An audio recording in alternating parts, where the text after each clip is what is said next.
Hello मेरे प्यारे बच्चे, तो स्वागत है आपका फ्यूचर हिंदी क्लासेस में। मैं हूँ ज्योति शर्मा और आप देख रहे हैं फ्यूचर हिंदी क्लासेस। तो आइए, आज की क्लास है विराम चिन्ह। आज हम लोग क्या पढ़ने वाले हैं? विराम चिन्ह। तो विराम चिन्ह बहुत महत्वपूर्ण है बच्चों, क्योंकि विराम चिन्ह हमेशा बच्चे भूल जाते हैं कौन सी विराम कहाँ पे लगानी है, कौन सी चिन्ह कहाँ पे लगानी है। तो आइए उसको सरल और आसान बनाते हैं, और जो कि नॉर्मली चीज़, जो चीज़ हर एक एग्जाम में पूछा जाता है, मैं वही चीज़ लेकर आई हूँ। तो देखिए, पहले हम लोग जानेंगे विराम चिन्ह होता क्या है। अगर विराम चिन्ह हम लोग नहीं पहचानेंगे तो हमारे एग्जाम में वाक्य नहीं पहचान पाएंगे और हमारे नंबर कट जाएंगे। तो इसलिए पहले जानना जरूरी है कि हम विराम चिन्ह होता क्या है और लगाते कहाँ हैं। ठीक है, तो विराम चिन्ह का अर्थ है रुकना।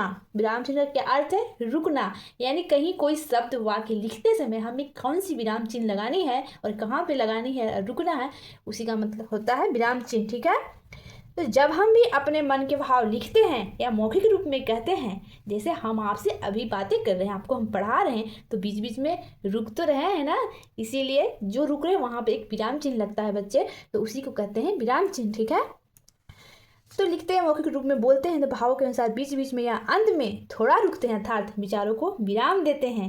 इन्हें लिखित रूप में दर्शाना ही विराम चिन्ह कहलाता है। जैसे विराम का मतलब ही होता है आराम, होता है ना।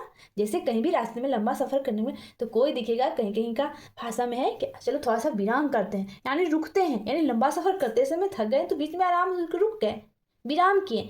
बस वैसा ही वाक्य को लंबा बनाने समय बीच बीच में हमें रुकना पड़ता है। ठीक है, तो उसी को कहते हैं विराम चिन्ह। तो विराम चिन्ह आइए जानते हैं कितने प्रकार है, कौन सी विराम कहाँ पे लगानी जाती है। वहाँ पे देखिए, तो मैं आपको बताती हूँ, ये वाला कॉपी में जरूर नोट्स कर लीजिएगा। ठीक है, क्योंकि ये इंपॉर्टेंट है। वाक्य में विरामों को प्रकट करने के लिए निश्चित किए गए चिन्ह विराम चिन्ह कहलाते हैं। तो आइए जानते हैं कौन कौन से विराम चिन्ह प्रकट किए गए हैं। ठीक है, हिंदी भाषा में मुख्य रूप से प्रयोग किए जाने वाले विराम चिन्ह निम्नलिखित है। ठीक है, तो आइए जानते हैं। पहला है पूर्ण विराम। पूर्ण विराम कहाँ लगाते हैं वो चीज़ जानते हैं हम। ठीक है, यह चिन्ह वाक्य के समाप्त होने पर लगाया जाता है। जैसे विद्यालय जा रहा हूँ, मैं विद्यालय जा रहा हूँ, मैंने खाना खा लिया। यहाँ पे पूर्ण विराम लगता है बच्चे, क्योंकि आगे इसके साथ कुछ शब्द ही नहीं है। मैं विद्यालय जा रहा हूँ, 10 सेट, सेंटेंस खत्म, विराम लग गया, पूर्ण विराम लग गया। ठीक है, अल्प विराम आइए जानते हैं कहाँ पे लगता है। अल्प विराम यह चिन्ह वाक्य में शब्दों के मध्य, मध्य मतलब क्या होता है बच्चे? बीच में थोड़ा विराम देने के लिए लगाया जाता है। थोड़ा, अल्प का नामा मतलब ही होता है थोड़ा। अल्प मतलब क्या होता है? थोड़ा। तो थोड़ा विराम देने के लिए लगाया जाता है। जैसे मैं बोलने के बाद देखिए थोड़ा सा हम लोग रुक जाते हैं। तो मैं, तुम और सृष्टि घूमने चलेंगे, तो यहाँ पे क्या लग गया? अल्प विराम। ठीक है, आइए जानते हैं तीसरा, प्रश्नवाचक चिन्ह। प्रश्नवाचक चिन्ह इसका मतलब ही है प्रश्न।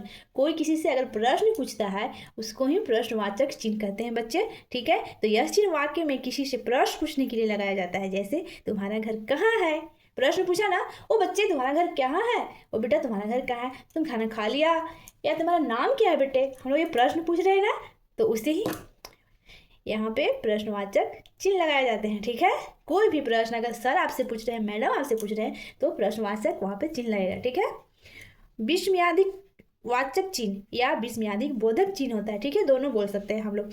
वहाँ यहाँ पे देखिए पूर्ण विराम एक ठो अनुस्वार जैसा लगाया हुआ है। यह चिन्ह हर्ष, हर्ष मतलब खुशी, शोक यानी दुखी, हैरानी माने आश्चर्य चीज जो हैरानी है, या आदि भावों को प्रकट करने के लिए लगाया जाता है। जैसे वाह क्या सुंदर नजारा है, वाह कितनी सुंदर खीर बनी है, या कितना सुंदर फूल है, आश्चर्य हो गए या चौंक रहे हैं, या खुशी के है, या कोई कभी गम का बात सुने कि क्या ऐसा हो जाता है, तो वहाँ पे भी विस्मयादिक चिन्ह लगता है बच्चे। जैसे यहाँ पे, ठीक है, यहाँ पे देखिए कि विस्मयादिक चिन्ह लगा हुआ है। जैसे वाह क्या सुंदर नजारा है ना। आशा करती हूँ आपको ये विराम चिन्ह समझ में आ रहे होंगे। अगर नहीं भी आ रहे हो तो भी बोलिएगा, मैं अपनी चेष्टा और करूंगी कि आपको अच्छे से अच्छे समझाऊं। ठीक है, और आइए जानते हैं 5 नंबर, योजक चिन्ह।